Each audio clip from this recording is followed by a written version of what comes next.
Quand on se regarde dans le miroir, on a l'impression que cette personne, elle est permanente, qu'elle ne change pas vraiment. Et pourtant, c'est une illusion absolument fascinante. En réalité, le corps qu'on habite est un chantier en reconstruction perpétuelle. On a souvent cette image, n'est-ce pas? Le corps, c'est un peu comme une voiture. Avec les années, les pièces s'usent. Et puis un jour, hop, c'est la panne. Mais est-ce que c'est vraiment comme ça que ça marche?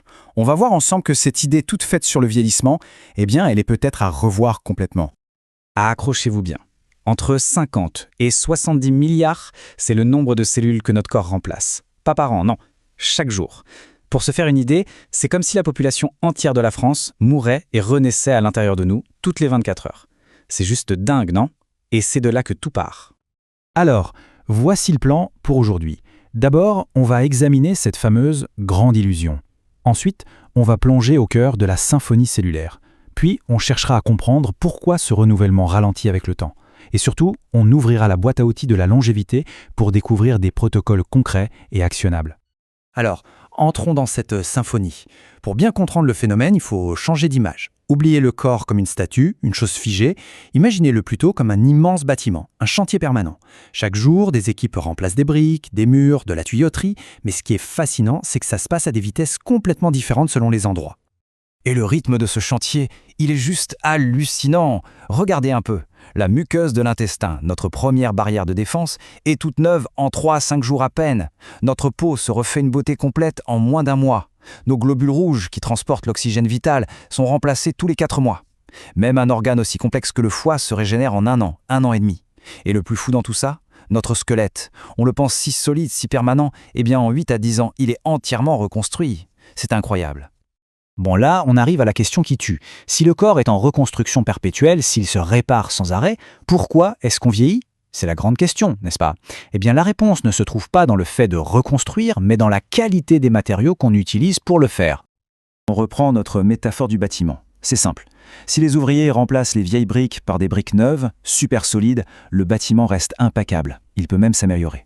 Mais s'ils utilisent des briques de mauvaise qualité, des matériaux friables, poreux, l'édifice tout entier va commencer à se dégrader. C'est logique. Ces briques, ce sont nos choix de vie au quotidien. Ce qu'on mange, la qualité de notre sommeil, si on bouge, comment on gère le stress, c'est ça, les matériaux de notre reconstruction. Et au sein de ce grand chantier, il existe un processus de nettoyage qui est absolument fondamental. Ça s'appelle l'autophagie. C'est un mécanisme si important que sa découverte a valu un prix Nobel. Littéralement, ça veut dire se manger soi-même. En fait, c'est le service de recyclage et de contrôle qualité intégré à chacune de nos cellules. Comment ça marche ce truc? C'est une chorégraphie en 4 étapes, super élégante. D'abord, il faut un signal de départ, souvent un léger stress pour le corps comme le jeûne ou l'exercice. Ensuite, la cellule est très organisée. Elle emballe ses propres déchets, les protéines abîmées, les composants usés, dans un genre de sac poubelle. Troisième étape, ce sac fusionne avec l'usine de recyclage de la cellule. Et enfin, tout ce qui est à l'intérieur est décomposé et recyclé en nouvelles matières premières. La cellule fait littéralement le ménage pour se rajeunir. Ok, on a le nettoyage, mais il y a un autre acteur majeur dans cette histoire, les télomères. C'est quoi ce mot un peu barbare? L'image la plus simple, c'est de penser aux petits bouts en plastique au bout des lacets de chaussures. Sans eux, le lacet s'effiloche. Les télomères, c'est pareil. Ils protègent l'extrémité de nos chromosomes. Le seul hic, c'est qu'à chaque fois qu'une cellule se divise, ces télomères raccourcissent un petit peu. Ils agissent comme une sorte de compte à rebours, une horloge biologique.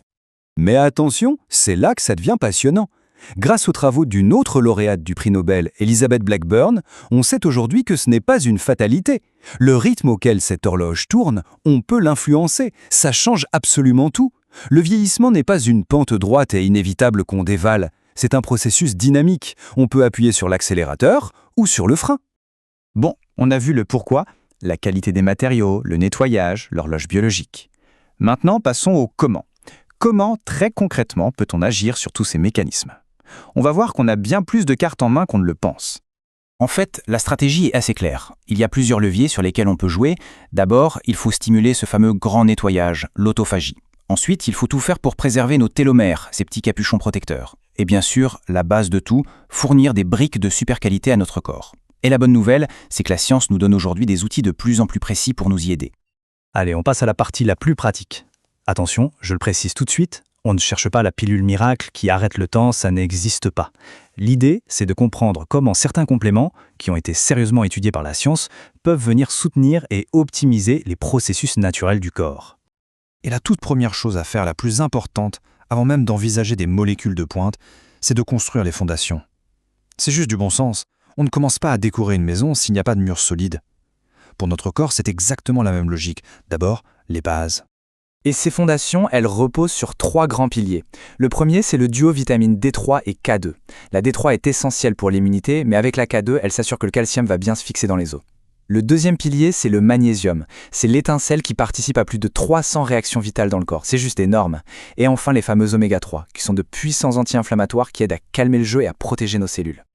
Voilà. Une fois que ces bases sont bien en place, et seulement à ce moment-là, on peut envisager de passer au niveau supérieur. On peut ajouter ce qu'on pourrait appeler des optimiseurs cellulaires, des molécules qui vont cibler de façon très spécifique les mécanismes qu'on vient de voir. Prenons l'exemple du NAD+. C'est une coenzyme capitale, disons que c'est le carburant qui fait tourner nos cellules. Le gros souci, et ce graphique le montre parfaitement, c'est que notre production s'effondre avec l'âge. Regardez bien. À 50 ans, on a déjà perdu la moitié de notre stock par rapport à nos 20 ans. Et à 80 ans, c'est encore pire. C'est pour ça que des précurseurs comme le NMN ou le NR sont étudiés pour tenter de refaire le plein. Et chaque optimiseur a sa cible de prédilection.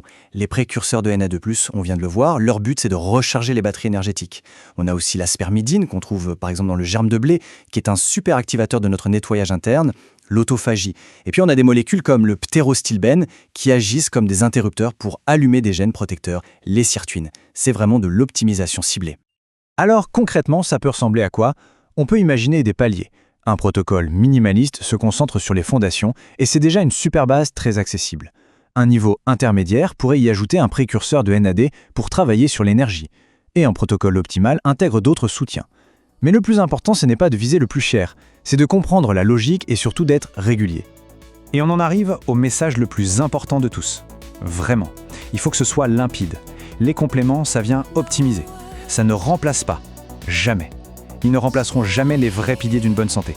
Une alimentation de qualité, une activité physique régulière, un bon sommeil et une bonne gestion du stress. C'est la base de la base. Le reste, c'est du bonus.